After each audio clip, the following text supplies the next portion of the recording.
শহীদ আলভীর বাবা আবুল হাসান, আমি আপনার কাছে জানতে চাই যে আলভীর এর আগে আপনি আমাদের অনুষ্ঠানে এসেছিলেন, আমরা শুনেছিলাম, কিন্তু এরপর আপনি বিচারের ব্যাপারে আপনার একটা দাবির জায়গা আছে এবং ক্ষোভের জায়গা আছে। বিচার প্রক্রিয়ার কথাটা কি আমাদের বলবেন যে? জি, ধন্যবাদ আপনাকে। বিচার প্রক্রিয়া বলতে আমরা যদি বিচারের কথা বলি তাহলে আজকে মনে করেন 2000-এরও অধিক মায়ের সন্তানকে নির্বিচারে পাখির মতো গুলি করে হত্যা করা হয়েছে, যেখানে সিআরপি লঙ্ঘন করা হয়েছে, মানবাধিকার লঙ্ঘন করেছে, আপনারা দেখেছেন। তো আমরা আজকে 7টি মাস অতিবাহিত হয়ে গেছে, বিচারের এখনও আমরা দৃশ্যমান কিছু দেখতে পাচ্ছি না। আমি মনে করতেছি বিচারের নামে প্রহসন চলতেছে, বিচারের নামে একটা রঙ্গলীলা তৈরি করা হয়েছে যে বিচার হবে, হচ্ছে, এরকম শহীদ পরিবারকে আশ্বস্ত করা হচ্ছে, মিথ্যা আশ্বাস দেওয়া হচ্ছে। আমি মনে করতেছি সেই ছোটোবেলায় যে আমরা ঘুম পাড়ানির গল্প শুনতাম, সেই ঘুম পাড়ানির গল্প শুনে আমাদেরকে রাখা হচ্ছে, শহীদ পরিবারদেরকে।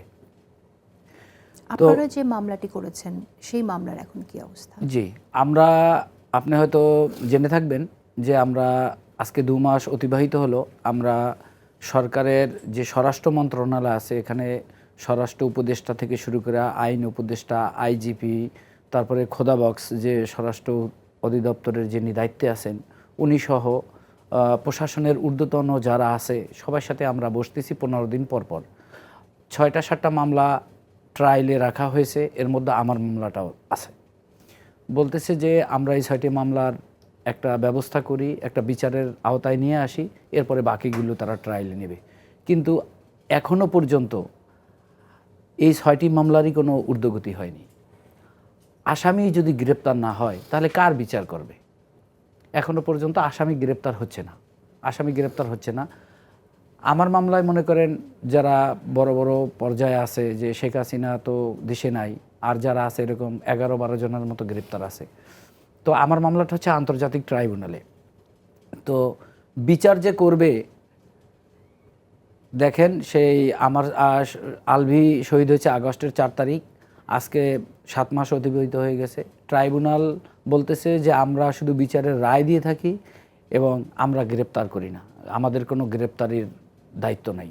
তারা শুধু বিচারের রায় দিবে এবং বিচার নিশ্চিত করবে। তারা ফাঁসি হলে ফাঁসি দিবে, যাবজ্জীবন হলে যাবজ্জীবন দিবে।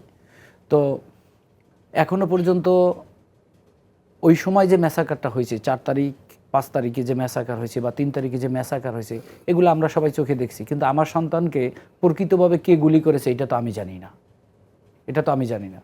ওই সময় রাস্তার ভিডিও ফুটেজ আছে, এগুলি থেকে তারা আন্তর্জাতিক ট্রাইব্যুনালের উচিত ছিল তাদের সেই ভিডিও ফুটেজ কালেক্ট করা।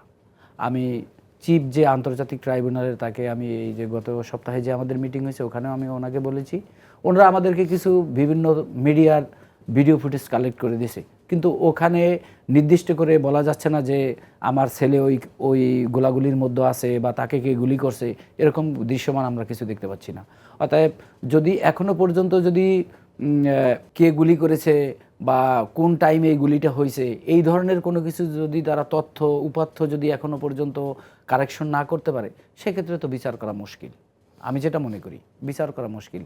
তো প্রত্যেকটা মামলার বিচার প্রক্রিয়া এরকমই চলতেছে যে 7টা মামলা আমরা ট্রায়ালে দিছি, আজকে 2 মাস ওই একই অবস্থা আছে। কোনো প্রশাসন তো জানতে পারে ওখানে কারা দায়িত্বে ছিল তখন? হ্যাঁ, প্রশাসন জানতেছে।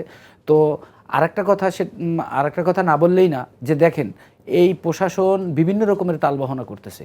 প্রত্যেকটা থানাতে যারা ওই সময় যে ম্যাসাকারটা হয়েছে, ওই থানার ডিসি ছিল, এসপি ছিল, ওসি ছিল, তারপরে অপারেশন ছিল, ওসি অপারেশন ছিল, এই যারা ঊর্ধ্বতন যারা ছিল, যারা এই ম্যাসাকারের পিছনে যারা জড়িত, যাদের ইন্ধনে, যাদের হুকুমে যে এই ম্যাসাকারটা হয়েছে, তাদেরকে কিন্তু আজ পর্যন্ত প্রশাসন কাউকে গ্রেপ্তার করেনি।